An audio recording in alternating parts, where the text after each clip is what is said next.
Peter A. Sarpy was a licensed government merchant and authorized to issue provisions on credit to the U.S. Army from his trading post on the Missouri River. At Sarpy's, just below Council Bluffs, members of the Mormon Battalion were able to obtain stores such as blankets, camp kettles, knives, forks, plates, spoons, and other standard equipment needed to sustain them on their march to Fort Leavenworth, Kansas. The trading post consisted of about 20 houses, mostly made of logs which had been whitewashed on the outside. Here the men of the battalion prepared themselves while waiting for the remainder of the 5th Company to be recruited. Before departing from Sarpy's for Fort Leavenworth, the members of the Mormon Battalion were treated to a farewell ball by their fellow saints. A large square was cleared for dancing, and Captain Pitt's brass band provided some lively music. Colonel Thomas L. Kane witnessed the event and recorded, "A more merry dancing round I have never seen, though the company went without refreshments and their ballroom was of the most primitive." As the sun finally dipped behind the Omaha hills, the festivities came to a close. Colonel Kane remembered, Silence was then called, and a well-cultivated mezzo-soprano voice, belonging to a young lady with fair face and dark eyes, gave with quartet accompaniment a little song, touching to all earthly wanderers. By the rivers of Babylon we sat down and wept. We wept when we remembered Zion. There was danger of some expression of feelings when the song was over, for it had begun to draw tears. After marching some 200 miles, the men of the battalion finally reached the ferry on the Missouri River opposite Fort Leavenworth. It took them nearly 5 hours to make the crossing to the Kansas side. At the garrison, they were issued tents, 1 tent to every 6 men, and directed to camp on the public square. One of the men commented, "Our tents, being new and pitched in a military order, presented a grand appearance, and the merry songs which resounded through the camp made all feel like casting dull care away." General Kearney had already departed Fort Leavenworth for Santa Fe when the Mormon Battalion arrived. However, the general had requisitioned the required ordnance for the command. They had 400 muskets with bayonets, slings, flints, accoutrements, and 200 rounds of ammunition for each gun. Similar provision was made for 100 carbines, pistols, sabers, and holsters. The men were now outfitted with the implements of war, should they have to face the enemy in battle. Elders Parley P. Pratt, John Taylor, Orson Hyde, and Jesse C. Little arrived at Fort Leavenworth on August 4, 1846. They had come from Council Bluffs with the express purpose of collecting money for the families of the men and obtaining some assistance for the church. Each man was given $42 per year for his clothing allowance, and from this allotment, members of the battalion contributed $5,192 to Elder Pratt out of approximately $21,000 paid to them. These monies proved invaluable to the pioneer saints in their movement to the Rocky Mountains. The men also donated some funds to Elders Parley P. Pratt, Orson Hyde, and John Taylor to help them on their missions to England. Similar assistance was also given Elder Jesse C. Little on his way to the eastern states. The command reached Hurricane Point after a 6-day march and hastily pitched their tents because of an approaching storm. No sooner was this accomplished than the storm hit with devastating effect. One narrator stated, "The storm descended from the northwest and reached the campground about sundown, flattening all but 5 or 6 of the 100 tents with one blast. Hats, caps, handkerchiefs, fragments of tents, and wagon covers could be seen flying in every direction." Wrote William Corey, while the horses and mules in their fright had broken loose and scampered over the prairies. Sergeant Corey's personal wagon, with his wife inside, was blown 10 rods down a gully. One tent was blown 33 yards, while guns, provisions, clothing, and other items were strewn throughout the campsite. As the storm finally passed, the men of the battalion could be heard giving thanks to the God of Israel for sparing their lives. Levi Hancock, one of the 7 presidents of the 70s and the only general authority on the march, requested that Captain Jefferson Hunt allow him to conduct religious meetings with the men to further their expressions of thanksgiving. Captain Hunt agreed, and Elder Hancock called upon William Hyde, Daniel Tyler, and Father David Pettigrew to help him in holding the gatherings. 2 days were required to recover from the extreme destruction of the storm. Horses and mules, filled with fear from the thunder and lightning, were scattered over the prairie, and considerable effort was expended to round them up. The battalion continued its march from Hurricane Point toward Council Grove, Kansas Territory. On August 26, 1846, they camped at a site on Little John Creek. There, Samuel Gully and Seabird Shelton found the troops after a lengthy ride from Fort Leavenworth. They brought with them the sad news that Colonel James Allen had died of congestive fever. The men greatly lamented his passing, as they considered him to be an honorable man. Sergeant William Hyde expressed the sentiments of the command when he recorded in his journal, "This information struck a damper to our feelings as we considered him a worthy man. and from the kind treatment which the battalion had received from him, we had begun to look upon him as our friend, and a person from whom we should receive kind treatment. He listened to the testimony of the servants of God and heard them bear record to the truth of the great work in which we were engaged, and from his appearance his feelings were enlisted in our favor. The Lord will bless those good men of the earth who seek to help his servants accomplish their purposes. On August 29th, Lieutenant Andrew Jackson Smith of the Regular Army arrived at Council Grove. He was accompanied by Dr. George B. Sanderson, who had been ordered to serve as the battalion surgeon. Lieutenant Smith was a West Point graduate and the highest-ranking officer at Fort Leavenworth available for duty with the battalion. With the assurance that the promises of Colonel Allen to the battalion would be carried out, the Mormon officers allowed Lieutenant A.J. Smith to assume command. The road traveled by the battalion took them over vast treeless prairies filled with prickly pear cactus and other semi-arid plants. They encountered billows of dust raised by the feet of marching men in moving wagons. The men often suffered intensely from excessive heat and the need for water. They sighted herds of buffalo and passed the bones of many of these animals which had been slain by the more advanced units. On September 6th and 7th, hunters for the battalion killed a number of buffalo, and excellent meals of buffalo pot pie were prepared. At the Red River, October 2nd, 1846, a council of officers was called. Word had been received from some passing dragoons that General Kearney had already marched for California, and that unless the battalion arrived at Santa Fe by October 10th, the men would be discharged. Lieutenant Smith proposed that 50 able-bodied men be selected from each of the 5 companies and that they take the best teams and travel to Santa Fe on a double-forced march. The proposition carried, and the sick and those too weak to follow the rapid pace were ordered to come on as quickly as possible.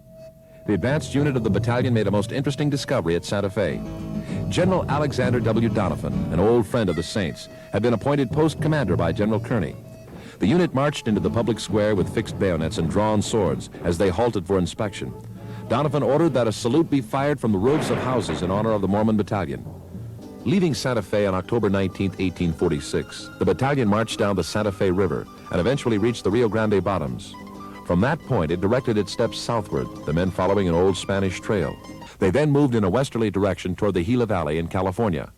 Here, the obstacles to continued travel were almost overwhelming. Mules worn out, extensive sickness among the men, and the seemingly endless natural barriers posed very real problems to the marchers. However, Colonel Cook was determined not to abandon the wagons in favor of a shorter route by pack train. He had been directed to make a wagon road through the desert, and that task would be accomplished. Accompanied by about 12 mounted Mexicans, the battalion entered Tucson unopposed on December 16, 1846.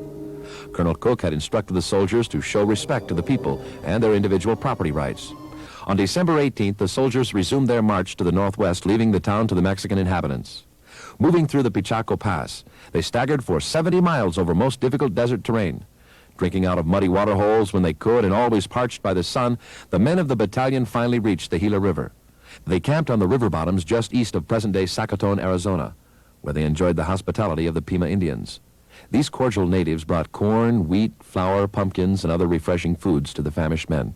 Upon reaching Warner's Ranch, the men of the battalion were rewarded with rations of beef and other provisions.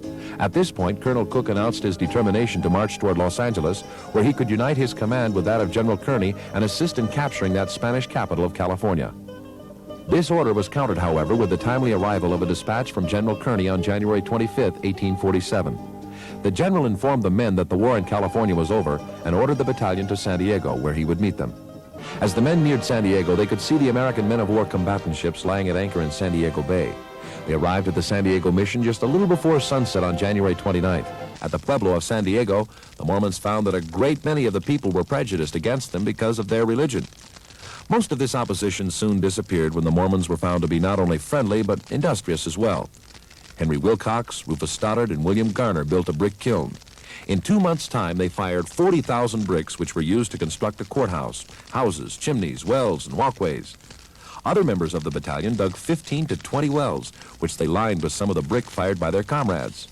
John Lawson opened a blacksmith shop, and George W. Taggart operated a tannery. These and other enterprises won the good favor of the inhabitants of San Diego.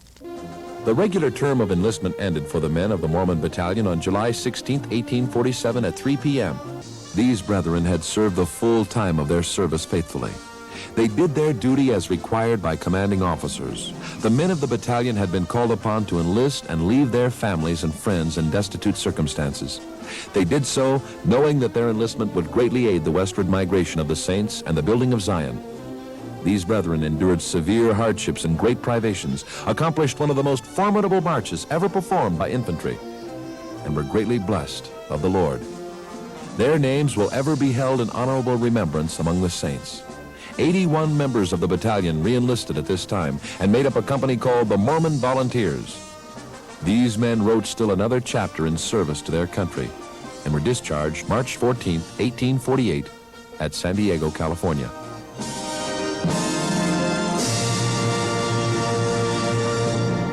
Although the saints had started their westward migration from Nauvoo in February 1846, it was not until mid-June that the camp of Israel reached the Missouri River. 4 months were spent at moving across Iowa Territory. By the time the Mormon Battalion had been recruited and had marched toward Fort Leavenworth, it was mid-July. With the loss of this manpower in the advanced season, Brigham Young wisely concluded not to attempt to go to the Rocky Mountains that year. Having decided to spend the winter on the plains, a search was made to find suitable places for the saints to live. The main body of Mormons located at various sites on the Missouri River. Canesville, named after Colonel Thomas L. Kane, a friend of the Mormons, was established on the east side of the Missouri, where the city of Council Bluffs, Iowa is situated today. The primary camp, however, was set up on the west bank of the river 12 miles upstream from Canesville. It was appropriately named Winter Quarters. That early site is presently on the north side of Greater Omaha, Nebraska. Here the saints laid out streets and built houses. They also constructed a meeting house, a grist mill, workshops, and a stockade to enclose the community. At first, the city was divided into 13 wards, with bishoprics presiding over each. This number had grown to 22 before winter set in. A high council was also selected for winter quarters. Similarly, high councils were called to serve at Canesville, Mount Pisgah, Garden Grove, Council Point, and Bishop Miller's Camp near the junction of the Missouri and Running Water rivers. President Young, the 12 apostles, and other elders did everything in their power to see to the needs of the people during the winter of 1846 to 47. A good spirit was felt among the people as they worked together in the common cause of survival under difficult circumstances. Meetings were frequently held, and they were well attended. The weather was extremely cold, but great efforts were made by the saints to erect shelters for themselves. Many of the people built log houses, while others took advantage of the slope of a hill to construct dugouts for their homes. By digging into the side of the hill and building a supported roof, a fairly comfortable home could be made to keep a family warm through the winter. Provisions were not available in any great variety. The main diet of the people that winter was cornbread and pork. Corn and pork were bought in Missouri, and many trips were made to that state to obtain the needed supplies. One day, President Brigham Young called at the home of Lorenzo Young and said, "Lorenzo, if you will hitch up your horses and go down into Missouri, the Lord will open the way so that you can bring up a drove of hogs and give the people fresh meat and be a blessing to you." Following President Young's direction, Lorenzo journeyed to St. Joseph, Missouri. There, he was able to obtain a $1,000 loan from a sympathetic Jewish merchant. John R. Young has described his father's actions on receiving the money. The first move was to buy a 40-acre field of unharvested corn. He, Lorenzo, paid $4 an acre for the corn as it stood in the field. It was estimated to average 60 bushels to the acre. The best corn was gathered and put in bins. Heavy logs were then drawn crosswise over the field to mash down the stalks. Then a notice was posted for hogs. As a rule, they came in droves of about 30 and were bought in the bunch at 75 cents a head. They would weigh from 150 to 400 pounds each. Father returned to winter quarters with 1,000 head of hogs, and in this way, President Young's promise to him had been realized. The Lord will bless those saints who follow the direction of inspired leaders. A council house was constructed under the direction of the brethren. Here, the saints gathered for religious instruction. In the same building, President Young also sought to build the spirits of the people through dancing parties and festivals. The president said that he would show them that manner of dance which was acceptable to the Lord. He did so by offering up prayer to God at the opening and closing of the exercises and permitting only modest deportment and decorum throughout. Sicknesses of a serious nature took the lives of many during that difficult winter. A lack of vegetables and proper diet resulted in low resistance among the people. Scurvy or black leg was one of the principal killers. The trials of that winter were severe, for death struck old and young alike in all the camps of the saints.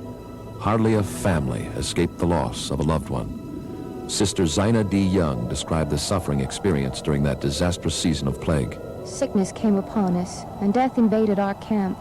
Sickness was so prevalent, and death so frequent, that enough help could not be had to make coffins. Many of the dead were wrapped in grave clothes and buried with split logs at the bottom of the grave and brush at the sides, that being all that could be done for them by their mourning friends.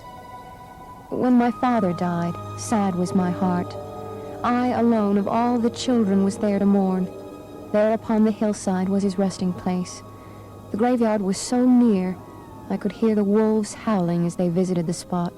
As many as 600 saints found their final resting place on the hillside at winter quarters. In August of 1846, a train of 160 wagons had journeyed some 90 miles north of the primary Mormon encampment to winter in Ponca Indian country.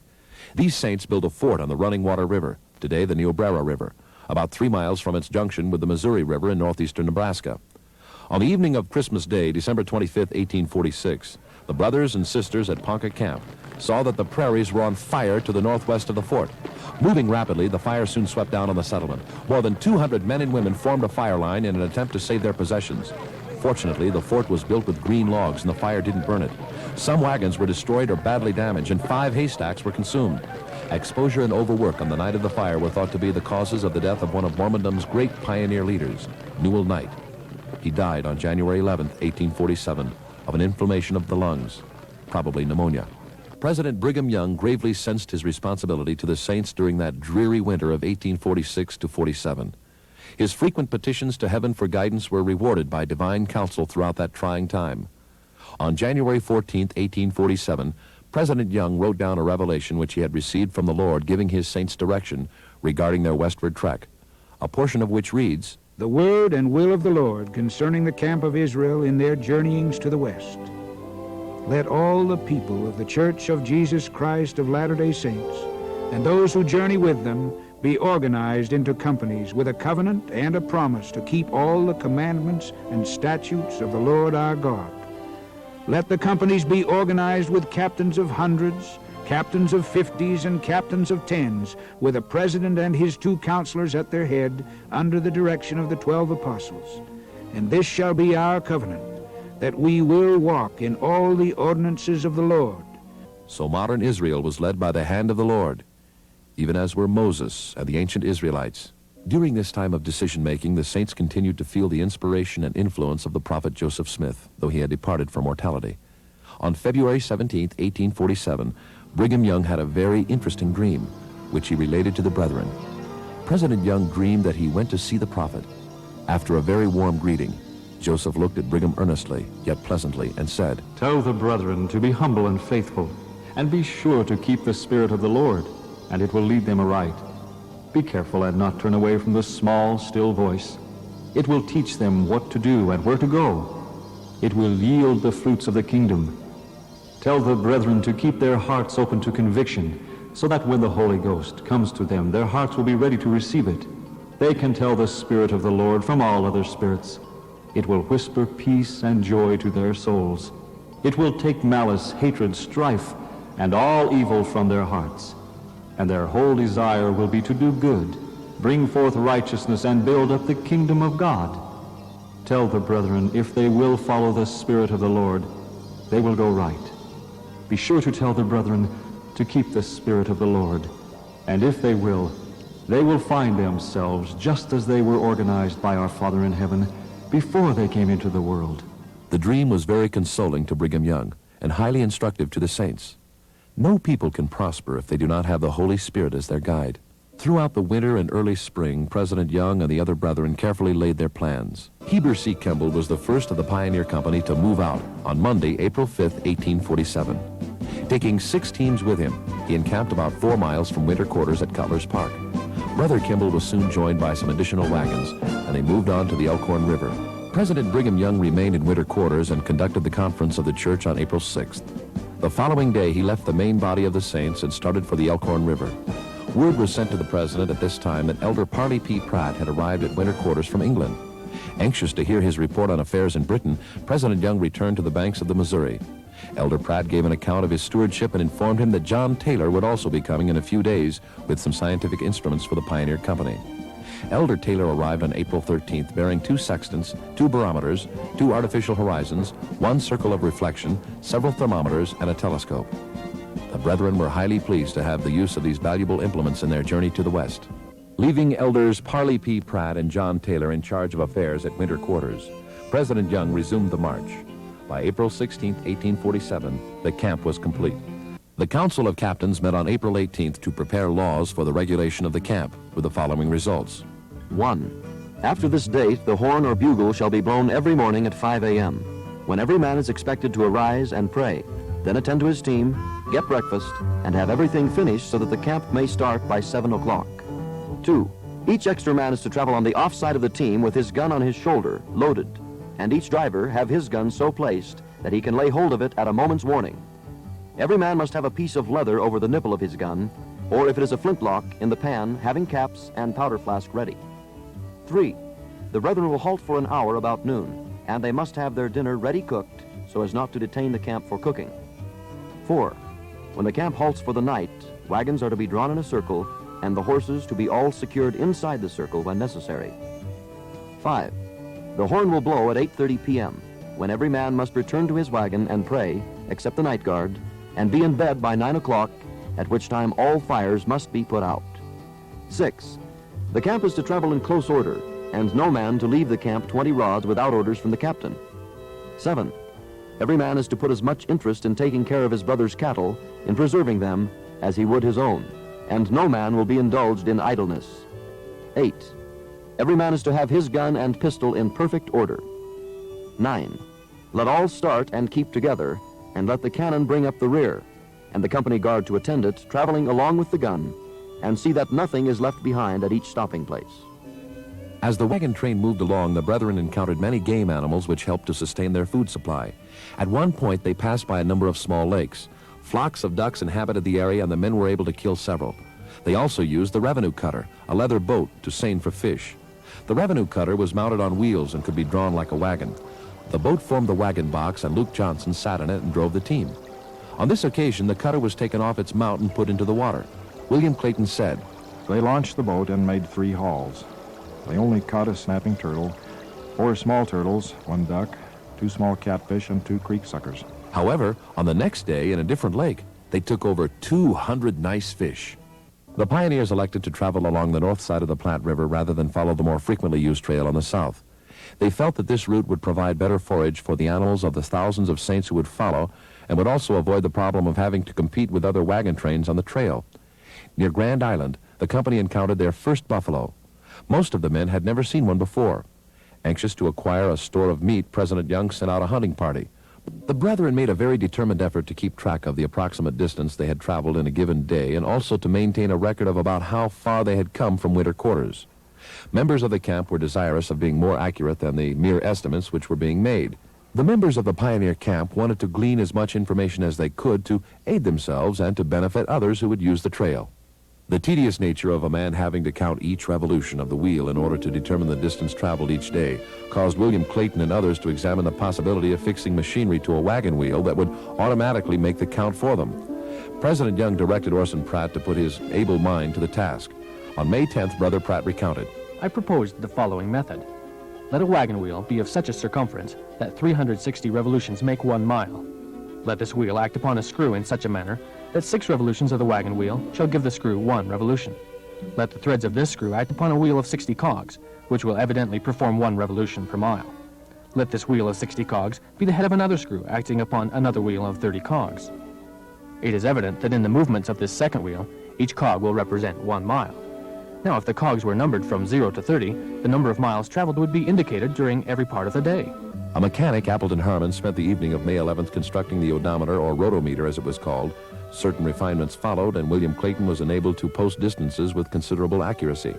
From 41 miles distance, the men of the Pioneer Company had been able to see the prominent landmark called Chimney Rock. On May 26, 1847, the brethren finally reached a point directly opposite that unusual signpost of the plains, approximately 5 miles south of Bayard, Nebraska, and some interesting scientific observations were made. Using instruments, Orson Pratt determined Chimney Rock to be 260 feet high, and that it was located at a latitude 41 degrees, 42 minutes, 58 seconds. This was not a new procedure with Elder Pratt. At campsites or particular terrain features, he would use his scientific instruments daily to record such things as latitude, longitude, altitude, and the state of the atmosphere. Orson not only took solar and lunar observations, but also noted the flora and fauna, plant and animal life, and the geological formations in the various areas through which they passed. Moving on up the North Platte River, the company passed by Scottsbluff and was making good progress. On Saturday morning, May 29th, President Young called for the captains of 10 to bring their men to the boat in the center of the ring of wagons. Climbing up into the revenue cutter, he addressed the brethren on a subject which had been bothering him for some time, the sport-loving spirit of the camp. I had rather risk myself among the savages with 10 men that are men of faith, men of mighty prayer, men of God, than to be with this whole camp when they forget God and turn their hearts to folly and wickedness. Yes, I had rather be alone. And I am now resolved not to go any further with the camp unless you will covenant to humble yourselves before the Lord and serve him and quit your folly and wickedness. For a week past, nearly the whole camp has been card-playing, and checkers and dominoes have occupied the attention of the brethren, and dancing and hoeing down. All this has been the act continually. Now it is quite time to quit it. And there has been trials of lawsuits upon every nonsensical thing. And if those things are suffered to go on, it will be a short time before you will be fighting, knocking each other down, and taking life. It is high time it was stopped. President Young's words had a very sobering effect upon this special company, which had been directed to seek out a location in the mountains as a resting place for the saints, a location where the standard of the kingdom of God would be raised. On June 1st, 1847, 7 weeks from the time the Pioneer Company left winter quarters, the brethren pitched their camp on the north side of the Platte River, within 2 miles of Fort Laramie, Wyoming. Early on the morning of June 3rd, the brethren began to ferry their wagons across the Platte. On June 8, 1847, the Pioneer Company met James H. Grieve and 9 other traders who were headed east from Fort Bridger. They indicated that the crossing of the North Platte was about 70 miles ahead, and Fort Bridger approximately 300 miles beyond that point. Grieve said that the mountaineers could ride to Salt Lake from Bridger's in 2 days, and that the Utah country was beautiful. These men had constructed a boat of 3 buffalo skins and left it hanging in a tree at the river crossing. They told the Crow Company that they were welcome to have it. Brigham Young immediately sent 40 men and 19 wagons, including the cutter, ahead of the main camp to secure the boat and build a raft for ferrying wagons and goods across. At the fording site on the Upper Platte, the members of the advanced company completed their task and found that they could do a very lucrative business ferrying Missouri immigrants across the swollen stream. Not only were they able to make a profit in supplies, but they saved a Missourian from the swift current. The Missourians, who were most suspicious of the Mormons at first, expressed their gratitude to the saints for their prompt action in saving the man and for their service in moving their company across so rapidly. After the Pioneer Company was also safely across, the brethren recognized the value of leaving some of the men to maintain a regular ferry at this ford, later the site of Fort Casper. They could obtain revenue from the various Gentile companies on the Oregon Trail and assist other saints who would follow. Elder Wilford Woodruff remembered. In the afternoon, we held a council and resolved to leave 9 men to conduct the ferry and to ford emigrant companies, and also our own brethren who should come after us. The men were chosen, and we met with them again in the evening. President Young instructed the brethren who were to tarry to keep together and divide their means accumulated equally according to their labor, for each to esteem his brother as himself, in no wise to retain that which belonged to the traveler, to be careful of the lives and property of those they ferried, not to forget their prayers, and to come up after us with the next company of saints. Invaluable assistance was given by these saints to hundreds of people trailing west. From the crossing of the North Platte, the brethren headed for Sweetwater country. The Pioneer Company arrived at the Sweetwater River at noon on June 21st, 1847. Proceeding forward along that stream, the brethren encamped near another sentinel of the desert, Independence Rock, so named by previous emigrants who had climbed on top of its summit on July 4th. Just 4½ miles west of Independence Rock, the brethren encountered still another formation which became a familiar landmark to thousands traveling the Oregon Trail. The feature was called Devil's Gate. Brother Clayton reported. President Young, Kimball, and others went to view the north side of Devil's Gate, and returning reported that the devils would not let them pass, or meaning that it was impossible to go through the gateway so-called. After we had camped, I went back to view the Devil's Gate, where the river runs between 2 high rocky ridges for the distance of about 200 yards. Traveling in a southwesterly direction for several days, the brethren followed the course of the Sweetwater, crossing that stream a number of times. Each day they moved higher and higher into the mountains, passing drifts of snow and ice. On June 26th, they ascended to the top of South Pass, which marked the Continental Divide. Here they were interested to see water flowing west instead of east. Elder Pratt took a barometrical observation and found the altitude 7,085 feet above the level of the sea. By adding the respective mileages from the rotometer, it was determined that they had come 278.5 miles from Fort Laramie. 19 miles from South Pass, the pioneers came to a junction in the trails. One continued in a westerly direction toward Oregon, and the other turned southwest and was a more direct route to California. President Young turned to the southwest. Shortly after fording the Little Sandy River, the brethren met the well-known mountain man, Jim Bridger. He was on his way from his own fort to Fort John, Fort Laramie, with 2 of his men. Mr. Bridger camped that night with the Mormons. He had traveled throughout the Rockies for many years, and the brethren were anxious to quiz him. President Young said of his conversation with Jim Bridger, Met Captain James Bridger, who said he was ashamed of Fremont's map of this country. Bridger considered it imprudent to bring a large population into the Great Basin until it was ascertained that grain could be raised. He said he would give $1,000 for a bushel of corn raised in the basin. The brethren were not discouraged by Jim Bridger's concern over killing frosts, but continued their line of march. The trail now moved downward to the banks of the Green River, which were reached on June 30th, 1847. This obstacle was some 250 feet across and too deep to ford. The brethren constructed 2 rafts from dry logs in order to ferry their wagons across the difficult stream. In the late afternoon, the saints were joined by a surprise visitor. Elder Samuel Brannan and 2 companions rode into camp following a journey of 800 miles via San Francisco, New Hope, and Sutter's Fort. Orson Pratt noted Brannan's arrival. This afternoon, towards sundown, Mr. Samuel Brannan arrived in camp from the Bay of St. Francisco on the Pacific. He was the gentleman whom we appointed in the city of New York to take charge of a company of our church, consisting of 200 or 300 persons, and conduct them by ship to Upper California by the way of Cape Horn. Since that, Brother Brannan had for most of the time been engaged in locating a colony of the saints on the San Joaquin River. Brother Brannan gave President Young and the brethren a detailed account of the saints in California. He spoke in glowing terms of salmon in the river San Joaquin, weighed 10 to 12 pounds, clover as high as a horse's belly, wild horses scattered all over the plains, and geese in abundance. Samuel Brannan expressed his earnest desire that the saints continue to California. However, he was disappointed in President Young's announcement that their respective views of the future of Zion differed. Recalling that moment, President Young later stated, We met Samuel Brannan and a few others from California, and they wanted us to go there. I remarked, let us go to California, and we cannot stay there over 5 years. But let us stay in the mountains, and we can raise our own potatoes and eat them.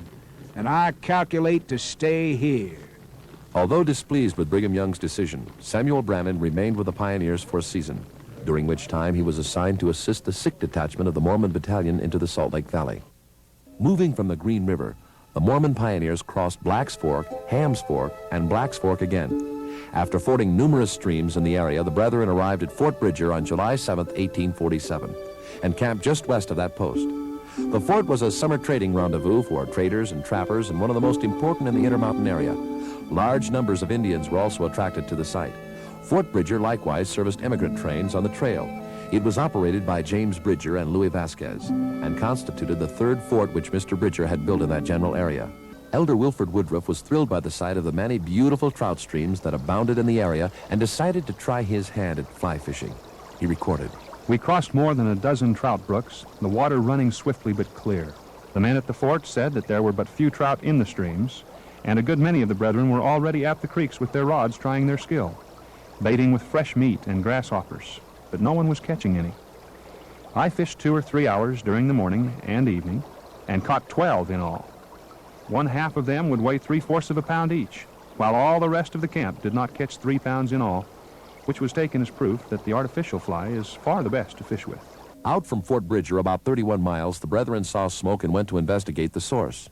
They found a Mr. Craig and his party who were on their way from San Francisco to the States. A mountain man named Miles Goodyear was also in the camp. Mr. Goodyear had a farm on the Weber River in the Weber Valley where he raised a garden with an excellent variety of vegetables. Unfortunately, President Brigham Young contracted mountain fever and became too ill to move at a continued pace. A few men in wagons stayed with him, while the main camp went forward. The larger company encamped near Cache Cave, a cave in a rock which measured about 30 feet long, 15 feet wide, and from 4 to 6 feet in height. This physical feature was well known to travelers of that day. It was from there that Elder Orson Pratt was directed to go ahead with a party of 23 wagons and 42 men to locate the route of the Reed Donner Company over the mountains. Orson Pratt's advanced company journeyed to the site of present-day Hennifer and camped for the night. A search was made to find the Reed Donner Trail, which had grown very dim with the passage of time. However, Orson Pratt and John Brown were finally able to locate it, and the brethren followed the trail up a canyon to the west of Hennifer, now Main Canyon. They paused to build a bridge across the creek at Lone Tree, and then continued over Hogg's Back, called by the pioneers Pratt's Pass or Reed's Pass. Many special prayers were offered on behalf of President Young and others of the pioneers who had contracted mountain fever. Despite the ravages of this severe illness, the main body moved steadily along in the wake of Orson Pratt's lead contingent. As the brethren passed down what became known as Echo Canyon, William Clayton commented on the unusual nature of this narrow ravine. There is a very singular echo in this ravine. The rattling of wagons resembles carpenters hammering at boards inside the highest rocks. The report of a rifle resembles a sharp crack of thunder and echoes from rock to rock for some time. The lowing of cattle and braying of mules seems to be answered beyond the mountains. Music, especially brass instruments, have a very pleasing effect and resemble a person standing inside the rock, imitating every note. The echo, the high rocks on the north, high mountains on the south, with the narrow ravine for a road, form a scenery at once romantic and more interesting than I have ever witnessed. Soon after we camped, I walked up the highest mountain on the south. The ascent is so steep that there is scarce a place to be found to place the foot flat and firm, and the visitor is every moment, if he makes the least slip or stumbles, in danger of being precipitated down to the bottom, and once overbalanced, there is no possibility of stopping himself till he gets to the bottom, in which case he would doubtless be dashed to pieces. On Saturday, July 17, 1847, Orson Pratt's party camped on what is now the east bank of East Canyon Reservoir. They held religious services on Sunday, July 18th, and remained in camp.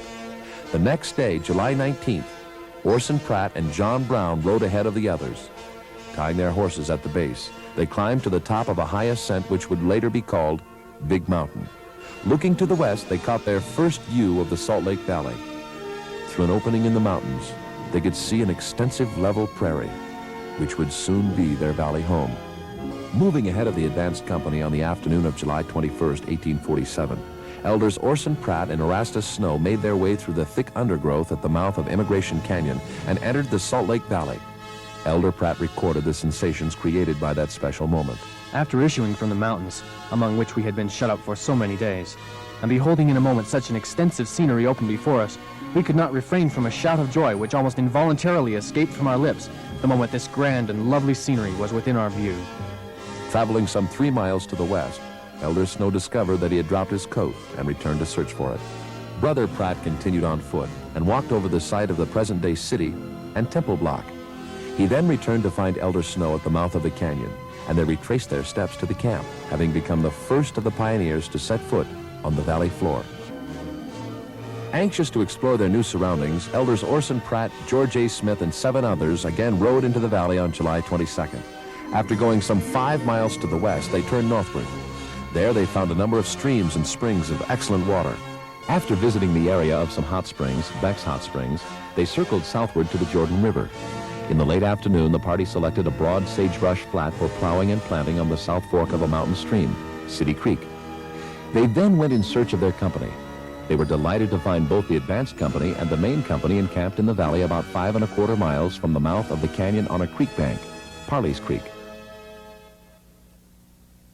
On July 23, 1847, the group traveled northward 2 or 3 miles and made camp on the site selected the previous day.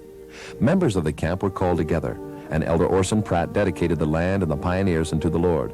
An area 20 by 40 rods was staked off on which to plant potatoes. Other areas were similarly marked for the planting of beans, corn, and buckwheat. Within 2 hours of their arrival, some of the men had begun to plow. The first furrow was turned by William Carter. Of that special event, Brother Carter later recounted. July 23rd, 1847. I put my plow on the south side of the 13th Ward opposite Tufts Hotel on the west side of the block. Tufts Hotel was at 132 East 3rd South Street. The plowing being done across the street on the southwestern corner of the block. Levi Kendall and Bishop Seth Taft put in their plow farther south. I plowed about half an acre before any other teams came. This took place about noon. Because of the fever which plagued President Young, he had been compelled to lay over on the mountain trail. Some 17 wagons made up the president's camp.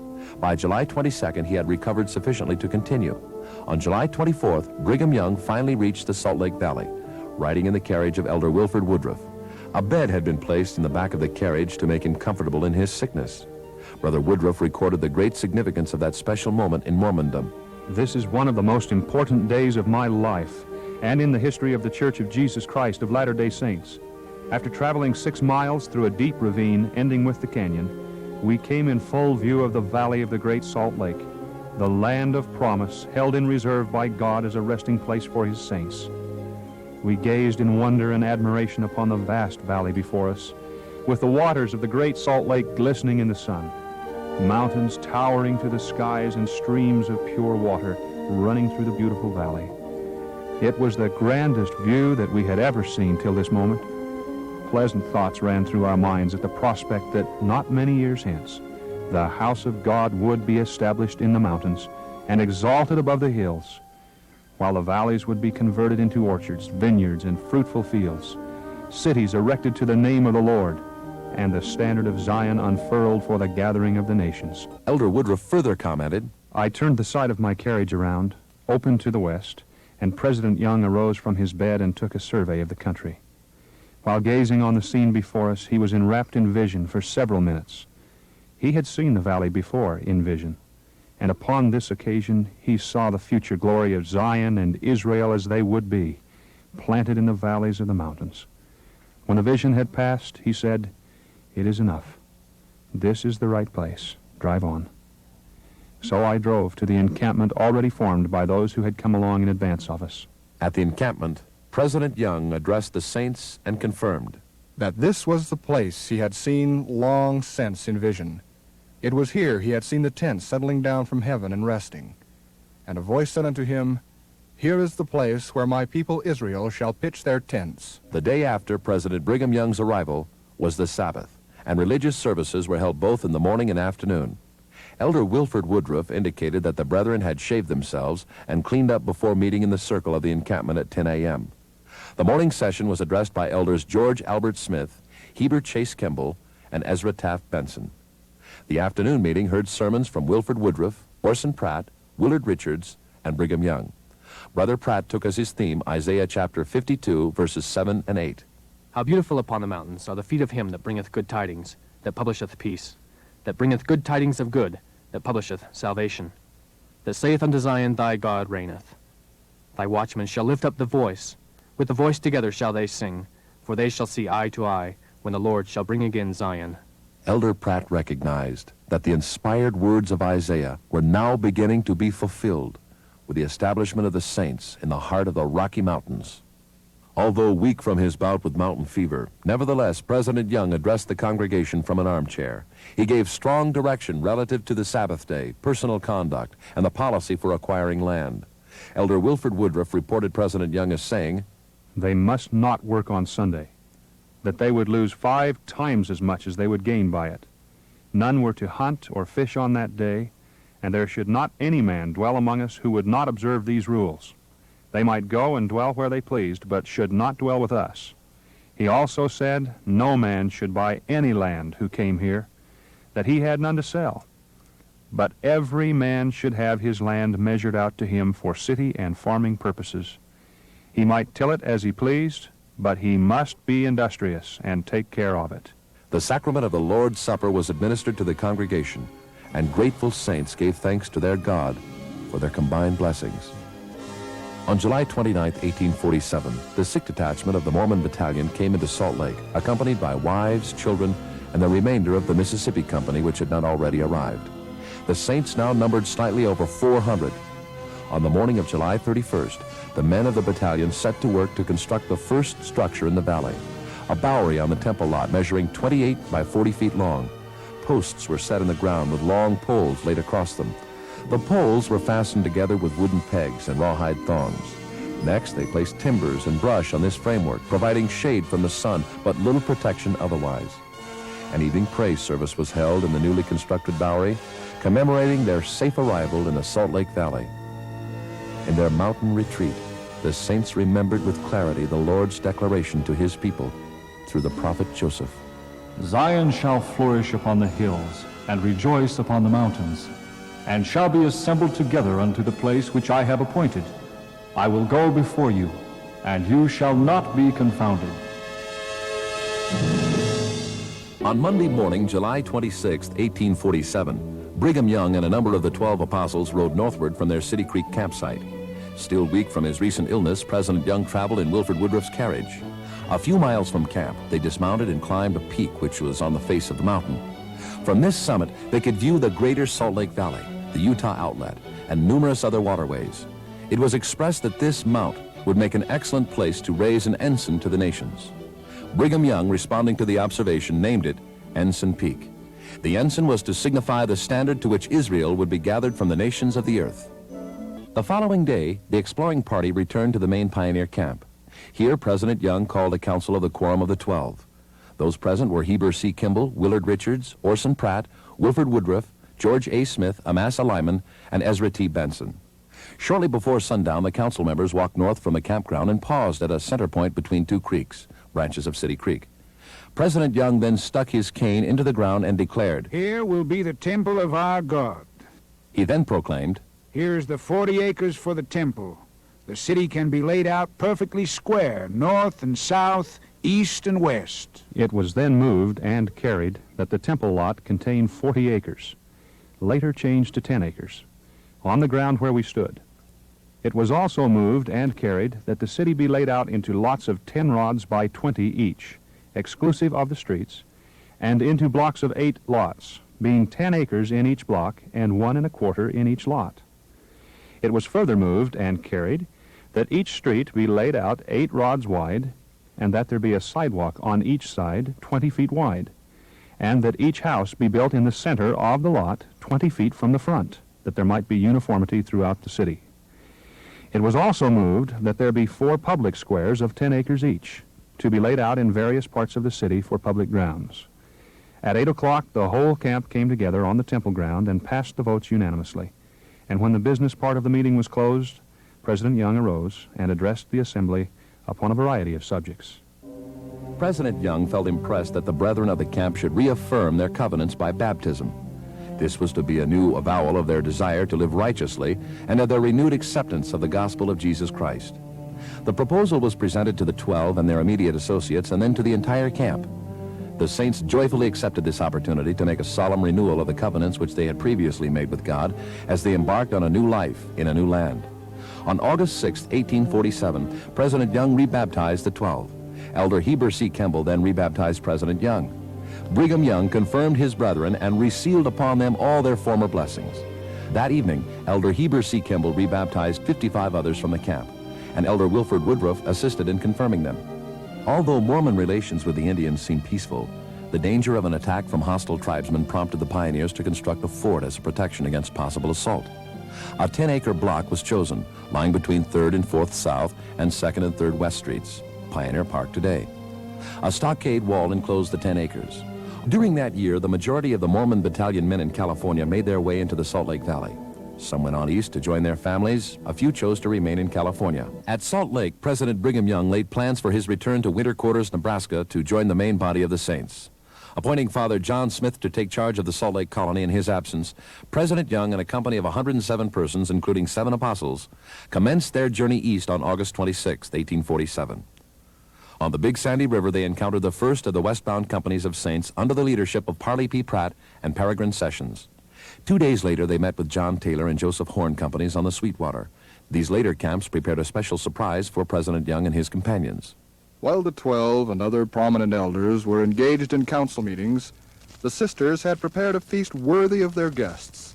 Several improvised tables of uncommon length, covered with snow-white linen and fast being burdened with glittering tableware, gave evidence that a surprise was in store for the weary pioneers. The pioneers knew nothing of what had taken place until they were led by Elder Taylor through a natural opening in the bushes fringing the enclosure, and the grand feast burst upon their astonished vision. The evening concluded with dancing, and Elder Taylor said, "We praised the Lord and blessed one another.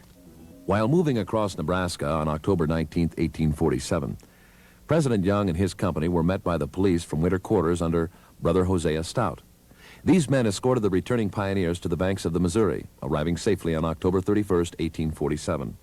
A special meeting was held at the home of Elder Orson Hyde on December 5th. In that gathering, President Brigham Young was sustained by the church leaders as president, prophet, seer, and revelator to the Church of Jesus Christ of Latter-day Saints, with Heber C. Kimball and Willard Richards as his first and second counselors, respectively. On December 27, 1847, this action was ratified by the unanimous vote of the General Conference of about 1,000 saints who met at the log tabernacle in winter quarters. During 1847, 10 companies, in addition to Brigham Young's Pioneer Company and the Mississippi Saints, made their way from winter quarters into the Salt Lake Valley. In all, 2,095 individuals were represented in this tide of emigration. A severe winter in the Salt Lake Valley would have been a disaster to the Saints that first year. Fortunately, the winter was the mildest ever known in that region. Although the weather was favorable, food supplies ran short in the spring. The Saints suffered intensely from the shortage. John R. Young stated, "By the time the grass began to grow, the famine had waxed sore. For several months, we had no bread. Beef, milk, pigweeds, sagos, and thistles formed our diet. I was the herd boy, and while out watching the stock, I used to eat thistle stalks until my stomach would be as full as a cow's. At last the hunger was so sharp that Father took down the old bird-pecked oxhide from the limb, and it was converted into most delicious soup and enjoyed by the family as a rich treat." In the years ahead, the Saints made every attempt to lay up a supply of food to protect themselves against times of famine in the land. During the spring of 1848, the Saints sowed thousands of acres of crops with the pleasing thoughts of reaping a bounteous harvest that fall. However, a deadly enemy attacked the fields that summer with the intent of devouring the precious plants. Hordes of marauding Rocky Mountain crickets poured out of the foothills and began their work of destruction.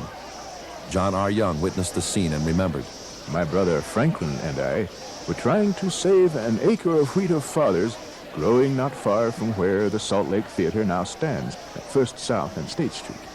The wheat was just beginning to turn yellow. The crickets would climb the stalk, cut off the head, and then come down and eat it. To prevent this, my brother and I each took an end of a long rope, stretched it full length, then walked through the grain holding the rope so as to hit the heads and thus knock the crickets off. From sunrise till sunset, we kept at this labor. For as darkness came, the crickets sought shelter, but with the rising of the sun, they commenced their ravages again." Faced with this new peril to their lives, President John Smith called for a special day of prayer and fasting. The Saints continued to petition the Lord even as they fought the invader in the fields. Their prayers were heard and answered. John R. Young further related, "We should surely have been inundated and swept into oblivion, save for the merciful Father's sending of the blessed seagulls to our deliverance. The first I knew of the gulls, I heard a sharp cry. Upon looking up, I beheld what appeared like a vast flock of pigeons coming from the northwest. It was about 3 o'clock in the afternoon. Their coming was like a great cloud, and when they passed between us and the sun, a shadow covered the field. I could see the gulls settling for more than a mile around us. They were very tame, coming within 4 or 5 rods of us. As I remember, the gulls came every morning for about 3 weeks. Although the crickets destroyed a considerable amount of their precious foodstuffs, the pioneers were able to harvest sufficient to keep themselves from starving. On May 26, 1848, Brigham Young started from winter quarters on his second trip to the Great Salt Lake Valley. His company was composed of 1,229 saints. A second company under Heber C. Kimball followed in about 1 week's time with 662. And on July 3rd, Willard Richards left the Missouri River for the west with 526.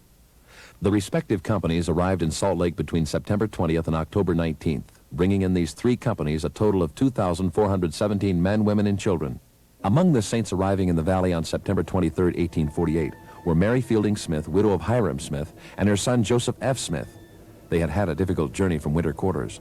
Poorly equipped because of their destitute circumstances, they had nearly lost one of their finest oxen at a critical point in the trek across the plains. As the company was moving slowly through the hot sand and dust in the neighborhood of the Sweetwater, the sun pouring down with excessive heat, towards noon, one of Widow Smith's best oxen laid down in the yoke, rolled over on its side and stiffened out its legs spasmodically, evidently in the throes of death. The unanimous opinion was that he was poisoned. All of the hindmost teams, of course, stopped, the people coming forward to know what was the matter. In a short time, the captain, who was in advance of the company, perceiving that something was wrong, came to the spot. Probably no one supposed for a moment that the ox would recover, and the captain's first words on seeing him were, "He is dead. There's no use working with him. We'll have to fix up some way to take the widow along." Meanwhile, Widow Smith had been searching for a bottle of consecrated oil in one of the wagons, and now came forward with it and asked her brother, Joseph Fielding, and others of the brethren, to administer to the ox, thinking that the Lord would raise him up. They did so, pouring a portion of the oil on the top of his head, between and back of the horns, and all laid hands on him, and one prayed, administering the ordinances as they would have done to a human being that was sick. In a moment he gathered up his legs, and at the first word arose to his feet and traveled right off as well as ever. The faith and determination of Sister Smith had been rewarded with the blessings of the Lord, enabling her and her party to travel safely to the Salt Lake Valley. The winter of 1848 to 49 was extremely severe, causing numbers of horses and cattle to die. Heber C. Kimball recorded, Nearly every man was dressed in skins, and we were all poor, destitute, and distressed.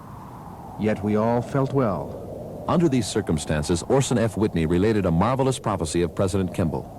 It was during this time of famine, when the half-starved, half-clad settlers scarcely knew where to look for the next crust of bread or for rags to hide their nakedness, for clothing had become almost as scarce with them as breadstuffs, that Heber C. Kimball, filled with the spirit of prophecy, in a public meeting declared to the astonished congregation that within a short time, state's goods would be sold in the streets of Great Salt Lake City, cheaper than in New York, and that the people should be abundantly supplied with food and clothing. "I don't believe a word of it," said Charles C. Rich, a member of the Quorum of the 12, and he but voiced the sentiments of 9/10 of those who had heard the astounding declaration. Heber himself was startled at his own words, as soon as the spirit's force had abated and the natural man had reasserted himself. On resuming his seat, he remarked to the brethren that he was afraid he had missed it this time, but they were not his words, and he who had inspired them knew how to fulfill. Fulfillment of the prophecy was set in motion by the discovery of gold at Sutter's Sawmill in the Sacramento Valley, California, on January 24, 1848. Members of the Mormon Battalion were then working for Sutter and recorded the historic event. The manager of the mill, James W. Marshall, tried to keep the discovery a secret, but the news quickly spread. Samuel Brannan printed the fact in his newspaper, others publicized the find in the streets of San Francisco, and the gold rush was on. Tens of thousands of prospectors and speculators moved toward the West Coast.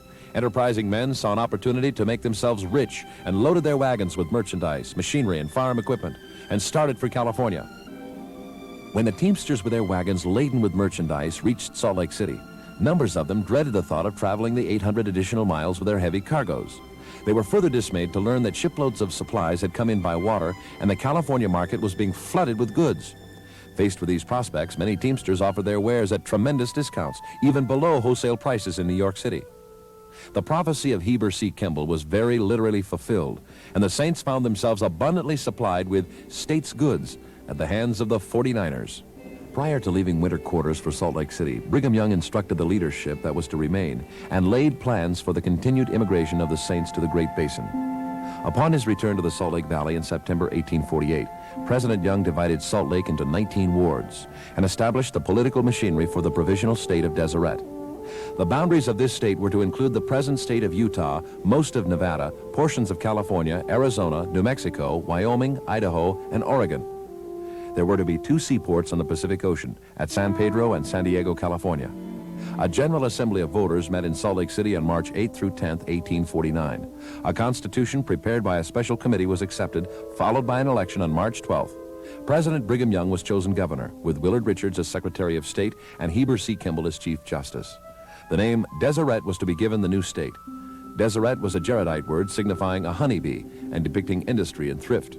Dr. John M. Bernheisel, the Saints representative, left Salt Lake for Washington on May 4, 1849. The aid of Senator Stephen A. Douglas was secured, and that gentleman presented the memorial for state government to the Senate of the United States on December 27, 1849. Similarly, Mr. Lynn Boyd of Kentucky presented it to the House of Representatives on January 3, 1850. Because of the slavery issue and the urgent request of California to be admitted to the Union, Congress would not act on the Mormon request until September of 1859. At that time, President Millard Fillmore signed an act making California a state, but the proposed state of Deseret was given only territorial status and was called Utah, after the Ute Indians.